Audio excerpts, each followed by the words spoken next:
My name is Silvio Praino, or Praino, depending if you are Italian.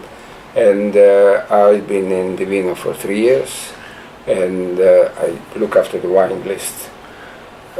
Could be sommelier, wine manager, any title, it doesn't matter. I just like wine. You just like the wine. And you've been involved in Edinburgh restaurants for 25, 30 years? Well, 23 years. 23 years. I was in Edinburgh for 3 years in the 70s, where I worked in the Densler's restaurant.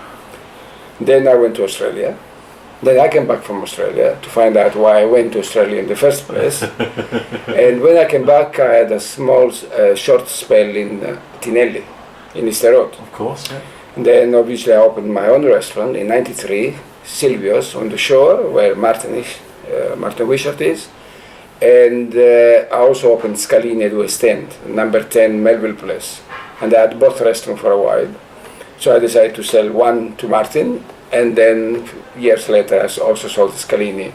I thought I have a rest. And retired with all my wines I had, which I managed to drink most of them, not all of them. So did you always keep a big personal cellar as well as your... Well, personal, but also obviously in the restaurant, because I always think you need food and wine, and for me the cellar has always been, important to have a decent cellar to go with the food. Of course. If you do good food, you want decent wine. So, and I got involved with a very large Barolo list, which they used to call me as Mr. Barolo. And at one stage I had Barolo back to 1935, from 1935 to 1993 in Scalini. So I had 46 vintages at one stage. Good grief. So, but even the London paper wrote about it. Not Edinburgh paper. No. Well, Edinburgh paper couldn't afford it. Yeah, it was very reasonable. So, what was the peak drinking age then for your Barolos? What was the? Well, if they are well kept, this is the key: is to keep the wine at a certain temperature, not moving all the time. And if it's good producer, very well made wine, there is no reason why it should not be good. It's all about the keeping of the.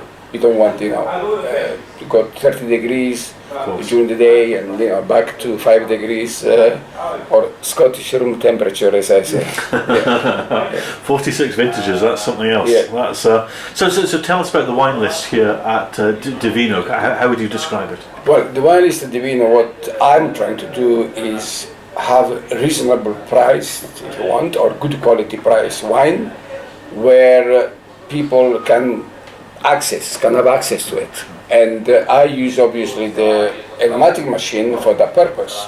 So you can have everyday wine that you can drink a glass or two, or maybe a little bit more extravagant wine. You see that we have the possibility.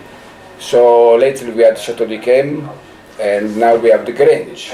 Now, it's not everybody, but we always promote to drink a reasonable amount, which is 50 ml.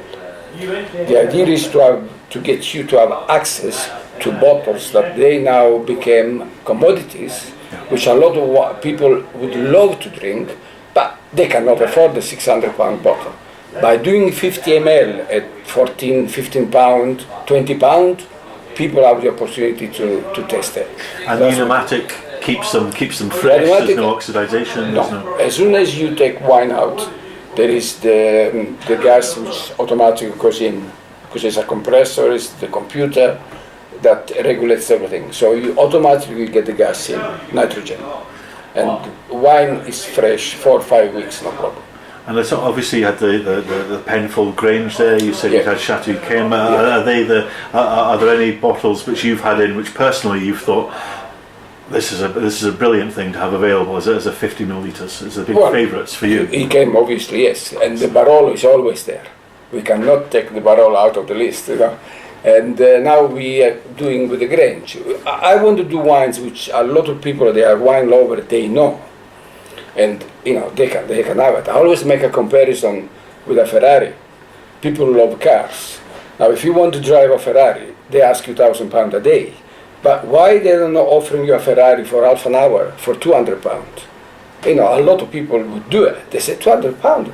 I'm driving a Ferrari for half an hour. I go for it. It's the experience of a lifetime. Experience, and that's on that basis. When we get to talk to people, try to explain to them, forget £100 a glass. You don't need that. You just want to taste one off, and we manage to persuade most people. I could be easily persuaded. I would think. So, if from the list here at Divino, what would be your what three wines would you pick?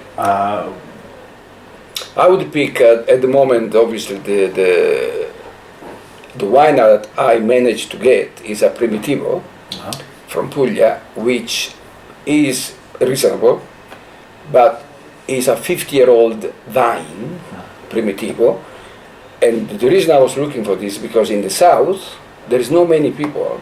They like to work with the old vines because quantity is there, obviously.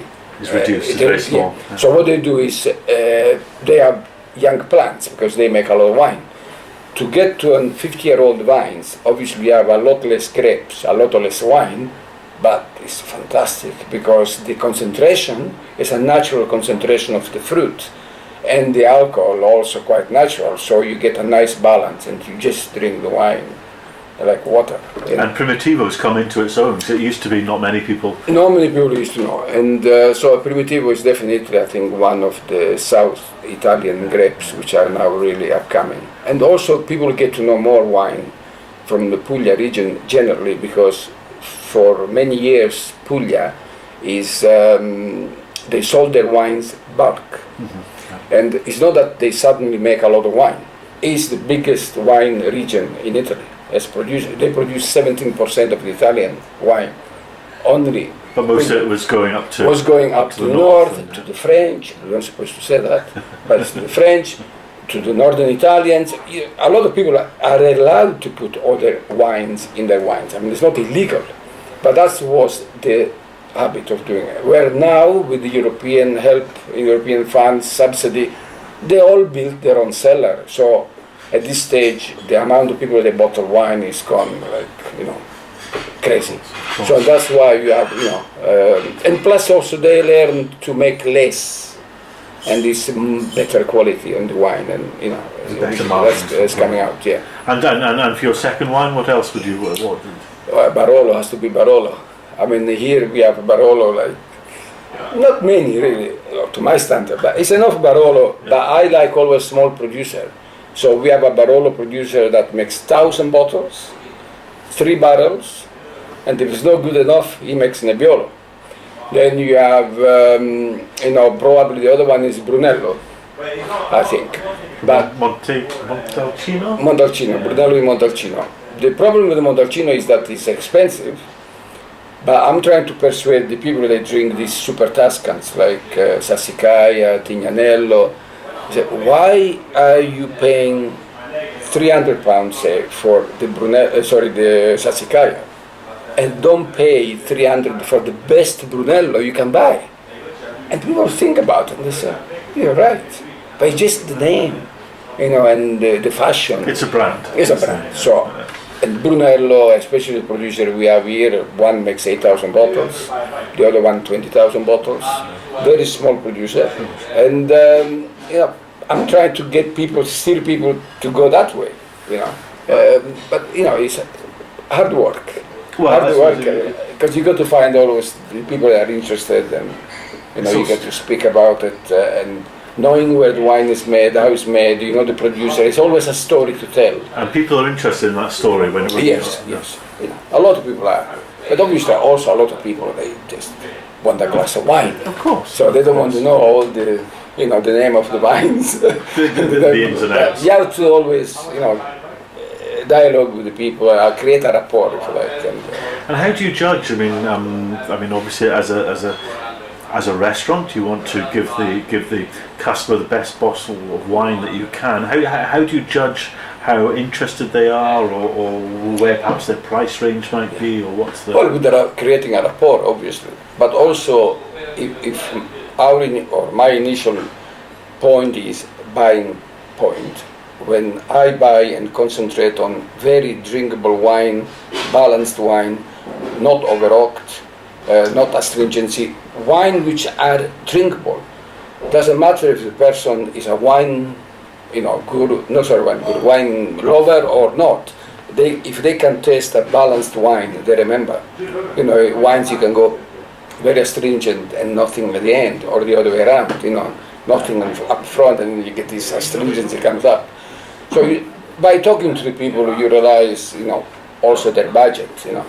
But to start with, we are confident you can have our entry level, as they say, house wine to the more expensive one, and the wine will have always a nice concentration of fruit, and the fruit makes the wine balanced. So that's what we aim. So even the waiter that doesn't necessarily know the wine, he can be confident and say, you like medium body, full body, we know, we have something for you. We have something that fits the bill. So obviously it's at the beginning that I do the work. Not to buy specific wine which I know, and any particular grape I try to buy the more drinkable one, or the most drinkable one. So you're in charge of all the wine buying for Divino as well? Yeah. So how many wines do you have to taste a year? It must be thousands. Not enough. Not enough. That's hard work, believe it or not, because you can go to wine tasting where, 20% of the wines are drinkable, 80% are absolutely shocking. And especially when you find these very modern oaky wines to start with, and your palate straight away just goes off, and you cannot just recover from it. But I usually know what I want to taste, and I go from the light to the heaviest. It's terrible for your teeth as well if you're a Very professional terrible. taster. I use bicarbonate of soda to clean my teeth. Yeah, it's very good. So if a customer asks you for an undiscovered gem, whether that be a region which might be not as well known, or a producer, or a style of wine, what might you pick? And that's a tricky one, because we already buy. I mean, we don't. Sometimes we buy wines and we don't really go wow, because most our wines are again very approachable. But something I would want maybe to drink, it would be maybe one wine from my region, which is Calabria, which we only know maybe half a dozen wine, but there are 289 variety. Okay. But most, of course, don't make their way into the commercial world because small quantity, which is called Passito di Bianco, which is a dessert wine, very, very, very small quantity made, and it goes back to the Greeks, because the Greeks when came from to Italy, they landed in Calabria, and this is the wine I would just love to have, which I got hold of 2 bottles a while ago, and now it's impossible to find. So that would be one that I would love to have it, and go to the regulars especially and say, taste this wine, and they will go, oh, so blind. What is it? We don't want to know. I'm not going to tell you. They're going to tell you. So that would be one that I can think of. And is that sort of ripasso method, or No, it's just dry grapes. Yeah. But it's amazing. Just very clean, and it's very not too sugary. It's clean when you taste it. It just cleans your palate, and you don't have anything left on your palate. It's just clean. It's excellent. I'm sold. Yeah. I'm sold. So, but there is other ones, of course. But in Italy we have 2,500 different variety of grapes. We have such a diversity. Every region has their own wines. Every region has their own food, and it's a challenge. Of course. It's good, but it's a challenge. It's a nice problem to have. Nice problem. Yeah. The Italians manage okay. They could manage a little bit better, but we don't go into politics because it's. You're good at the wine. Yeah. Can you give us any tips for matching food and wine? What would your just very basic? What are you trying to do? Well, there is dishes that are impossible to obviously match. Tomato is one, sorbet. They're not easy, but it's one aspect of complementing food which I talk to people a lot, which no one really thinks about, is to have white wine at room temperature with dishes.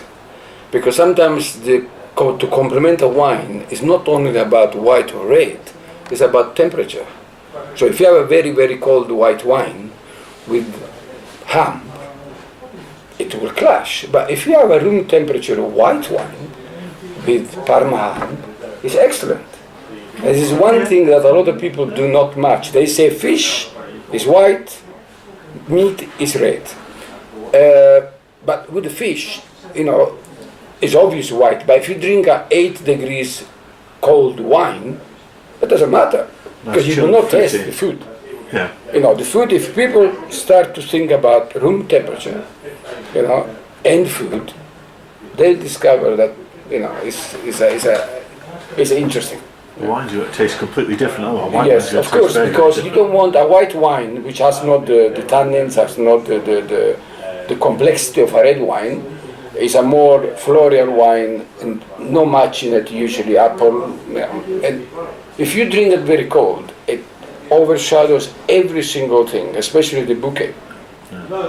Where if you have it in room temperature, expands the floral, the bouquet, but also the alcohol.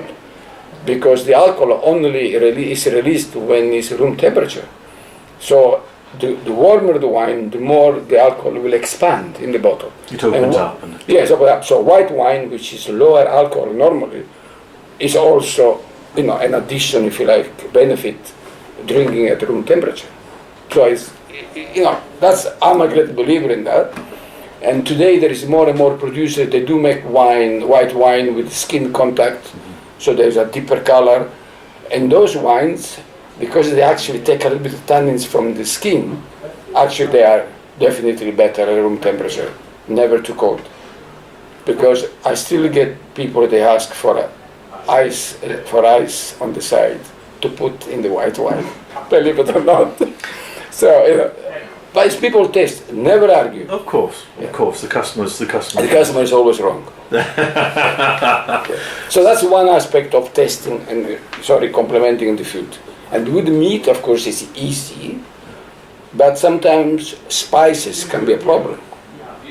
You can have a very spicy dish. It doesn't necessarily mean red wine will go with it, because the spice will overpower. If you have a very garlic dish, is there any wine you can eat with, you can drink with? I don't know. It's not easy. If you have raw onions on a dish, it's easy. It's not really clash as well, isn't it? Yeah. It clashes a little bit. So it all depends what you have on the plate, and sometimes you got to make the decision there and then. What do you eat? You eat filet steak with mushroom. That's easy. You have a filet steak with the rosemary and garlic, lamb with the rosemary and garlic, which is very popular. What wine do we have? Maybe a Cabernet Franc, which has the spiciness. So, but it's interesting to go through with the customer, obviously. And do people buy flights of wine from you so that they might have 3 glasses and one for their starter, one as a dessert wine, and one to go with their mains? Is that popular? I say with the flights, they tend to have more snacks. Okay. So we try to give them maybe 3 different things. Olives is always difficult. But if they have white wine, we tend maybe to give them a little salami. Although people don't think it goes with white wine, but it does. And then we have Parmesan cheese, the Reggiano, which can go with the medium to heavy red wines. It all obviously depends on, and dessert wines. Then, obviously we have the dessert list, which has the wine on each individual dessert, what we recommend. We guide them like this. The most interesting dessert wine we have is Barolo Chinato, which is Barolo, 3-year-old first. And then it's infused with bark of the cinchona tree, cinnamon, rhubarb, artichokes. So it's very aromatic. Like a vermouth, like almost no. It's like you're drinking tonic, because the quinine is obviously overpowering. And when you have Barolo Chinato, which is maybe a couple of years old, the quinine is a little bit softer, and that goes very well with dark chocolate, because the bitterness of the dark chocolate hits at the same level as the quinine. So that's very interesting wine, and we try to, make people know about this Barolo Chinato because they don't know. So the best is dark chocolate, maybe fondant. We have dark chocolate salami, it's called, which is just crushed biscuits and dark chocolate, just melted. And we give a couple of slices of this with this Barolo Chinato. And people either they go, wow, or they go, I don't like it. But it's very interesting, That's another small thing which we have here that no Italians I know they do. Silvio, that's fantastic.